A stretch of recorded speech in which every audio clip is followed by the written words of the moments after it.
it gives that chi-sub d is the characteristic function for our core L set D. So that sum just gives the frequency of terms from our orbit M into B, which is a subset of the unit interval. And when we take the limit of that, then we have the long-term behavior, or the long-term frequency for that set B. And so the Birkhoff theorem tells us that there is a density function f star whose integral over B is equal to the asymptotic frequency. So the thing we like about the Frobenius-Perron operator, which we heard about earlier, is so if f is a probability density of, if f is a probability density of the random variable x, then the Frobenius-Perron operator f is a density function of tau of x. And that's good because then it will turn out that our fixed density for p tau of f is equal to the asymptotic behavior of that tau is equal to the integral of the fixed density if and only if p tau our f star is a fixed point of our Frobenius-Perron operator. And we can use this to approximate f star. So we just sort of got the Frobenius-Perron problem. It gives us a solution like this. These next couple of slides go through the details of how we get that plot. So we divide the unit interval into j subintervals I. So like we heard before, there's equally spaced subintervals. And we're assuming that our fixed density, or the fixed density that we're approximating, is from the space of step functions that's generated by that partition. And so our problem is for that given fixed density is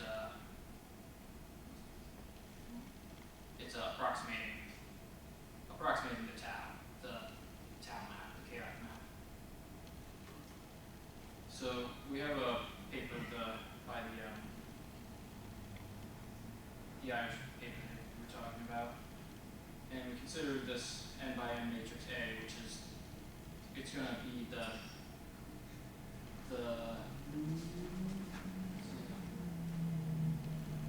matrix representation of the linear operator p tau, which, because we're assuming that our functions from the space of step functions, our p tau is going to be a linear operator, so it has a matrix representation. So the beta, we saw the betas in the last talk, but we assume that all our betas are equal, which is this beta here times the identity, and this p vector defined by 1 over n d is generated from our given fixed density. And by generating A in this way, we ensure that A is stochastic. So the next thing we do is define a partition X, a set of points X defined in this way, which is kind of complicated, but it ends up giving, when you find the set of points X that way, and then define tau in this way for those X, it ends up giving the plot like we saw in the last talk. And that we can then show that tau generates a Frobenius-Perron operator, which has f star as its fixed point. And that's the solution to the Frobenius-Perron operator problem.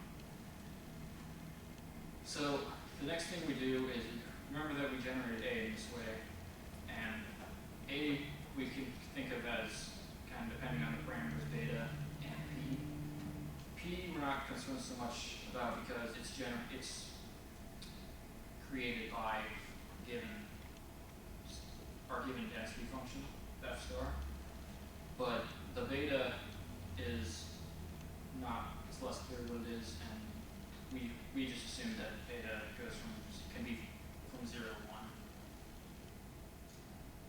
And that's what this line here says, that the asymptotic behavior of the orbit is the integral of f star for any beta in that interval. But if we take tau as kind of a function of beta, it's possible that there might be different things that happen for f star or for the asymptotic behavior.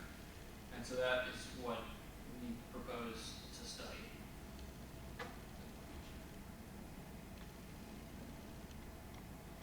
So our first proposed problem is for a given n we have, and that's the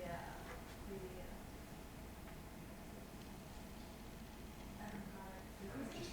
This is the relative frequency, and we want to use these approximations to construct density f that approximates f star. So we're going to let Wj be our relative frequency, and we want to find f is a density that approximates f star because of the fixed point algorithm.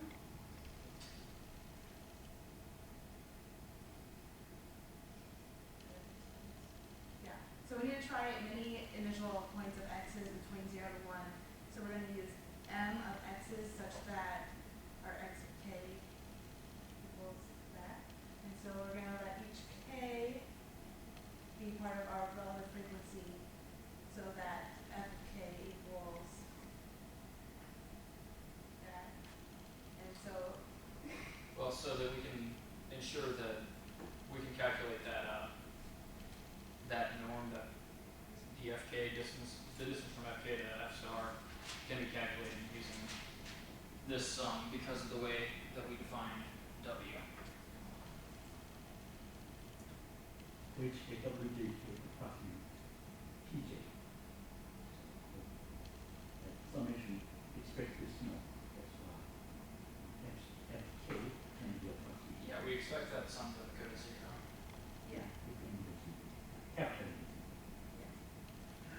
And so we're going to let our mean error, so we want our mean error related to beta and an m to measure the average orbit convergence speed of f star over the space of 0 to 1. So after the first n iterations of each orbit, and so the standard deviation is also a quantity that we're interested in. And so we are going to ask the following questions, and that's how the mean error and the standard deviation are related to beta n and m, which we kind of know n and m. Yeah, we know that, or we expect that as n goes to infinity, the error is going to go to 0. And we also expect that as m goes to infinity, the error is going to approach the true error, or the true average Over space. over the space. And so we're especially especially how they are related to betas. And so then we want to know how the fixed point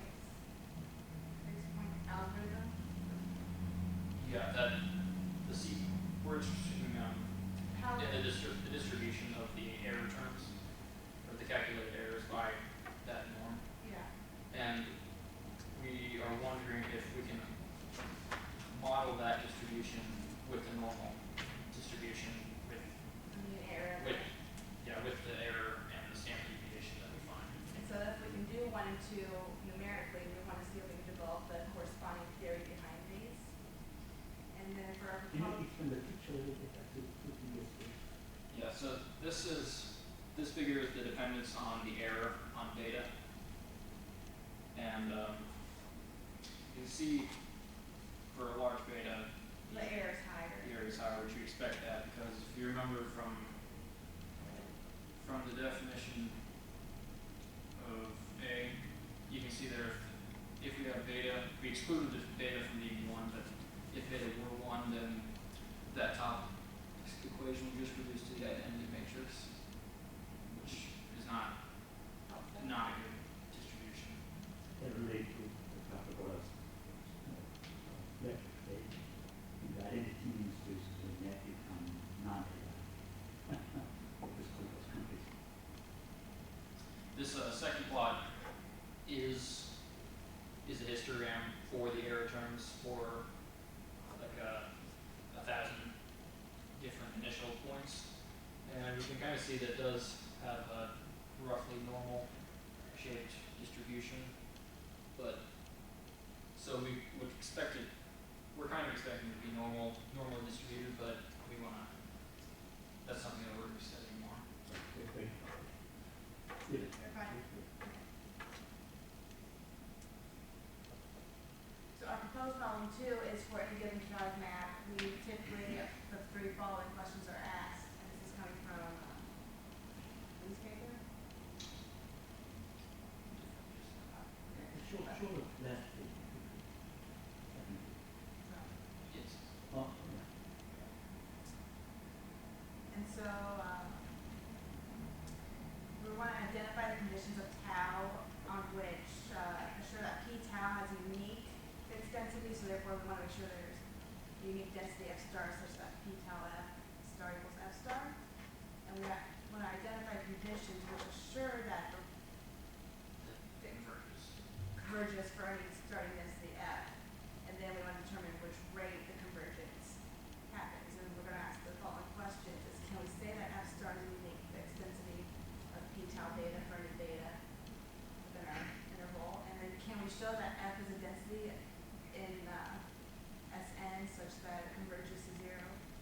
And can we determine at which rate the convergence happens?